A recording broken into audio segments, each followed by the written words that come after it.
Steam was billowing from under the crumpled hood. Hedwig was shrinking in terror. A golf-ball-sized lump was throbbing on Harry's head where he had hit the windshield. Turned to his right, Ron let out a low, despairing groan. "Are you okay?" Harry asked urgently. My wand, said Ron in a shaky voice. "Look at my wand." It had snapped, almost in two. The tip was dangling limply, held on by a few splinters. Harry opened his mouth to say that he was sure that they'd be able to mend it up at the school, but he never got started. At the very moment, something hit his side of the car with the force of a charging bull, sending him lurching sideways into the Ron, just as an heavy blow hit the roof. What's happened? Ron gasped, staring through the window shield. Harry looked around just in time to see a branch as thick as a python smashed into it. The tree they had hit was attacking them. Its trunk was bent almost double, and its garnered boughs were plummeting each inch of the car it could reach. "Arg!" said Ron as another twisted limb punched a large dent into his door. The windshield was now trembling under the hail of blows from knuckle-like twigs, and a branch as thick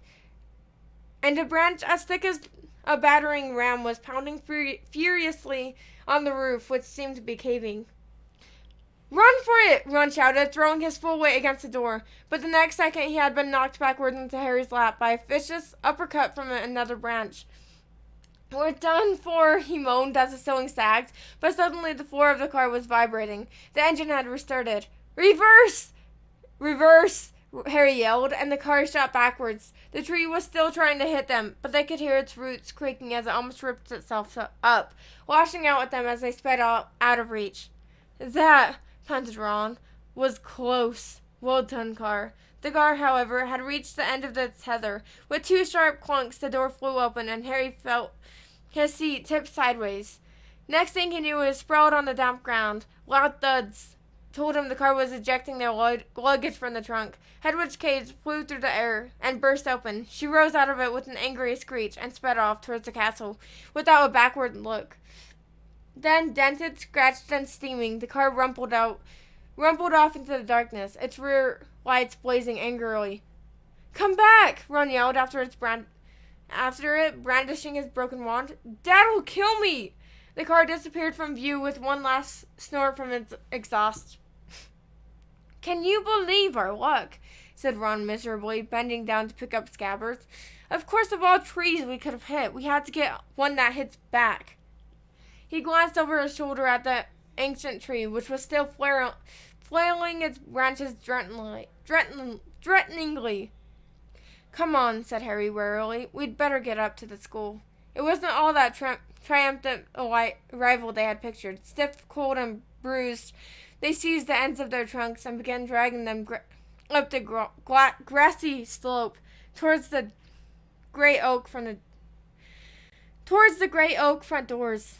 I think the feast's already started," said Ron, dropping his trunk at the foot of the front steps and crossing quietly to look through the bitterly lit windows. "Hey, Harry, come look. It's the sorting."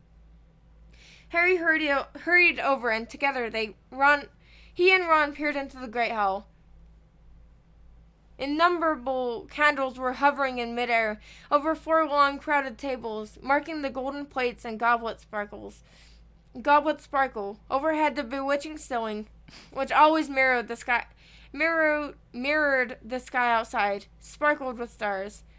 Through the forest of pointed black Hogwarts hats, Harry saw a long line of scared-looking first years filling into the great hall. Ginny was among them, easily visible because of her vivid Weasley hair. Meanwhile, Professor McGonagall was a speckled witch with her hair in a tight bun, was placing the famous Hogwarts sorting hat on the stool before the newcomers. Every year, this age-old hat, patched, frayed, and dirty, sorted new students into the 4 Hogwarts houses: Gryffindor, Hufflepuff, Ravenclaw, and Slytherin. Harry well remembered putting it on exactly 1 year ago and waiting, petrified, for its decision, as it muttered aloud in his ear. For a few horrible seconds he had feared that the hat was going to put him in Slytherin, the house that had turned out to be more dark witches and wizards than any other.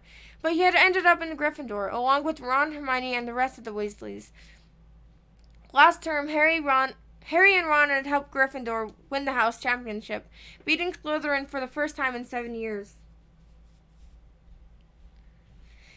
A very small, mousy-haired boy had been called forward to place the hat on his head. Harry's eyes wandered down past him to where Professor Dumbledore, the headmaster, sat watching the sword and hat from the staff table, his long silver beard and half-moon glasses shining brightly in the candlelight. Several seats along, Harry saw Lockhart dressed in robes of aquamarine, and there at the end was Hagrid, huge and hairy, drinking deeply from his goblet. "Hang on," Harry muttered to Ron. "There's an empty chair at the staff table. Where's Snape?" Severus Snape.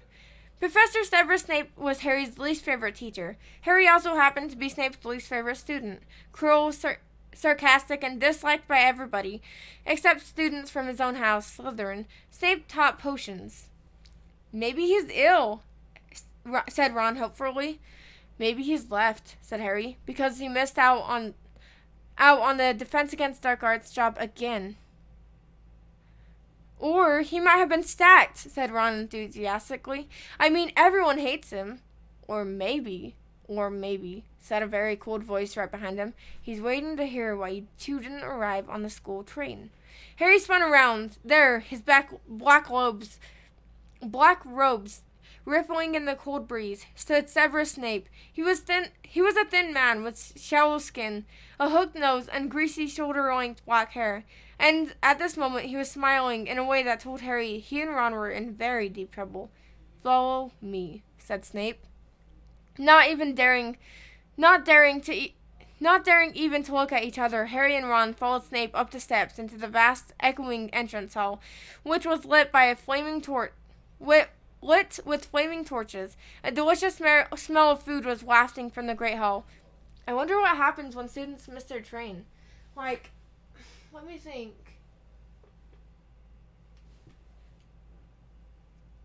If they miss the train, is there a different way to get to school? Or is that just it? They can't go to Hogwarts anymore because they missed their train. Dang, that would be sad.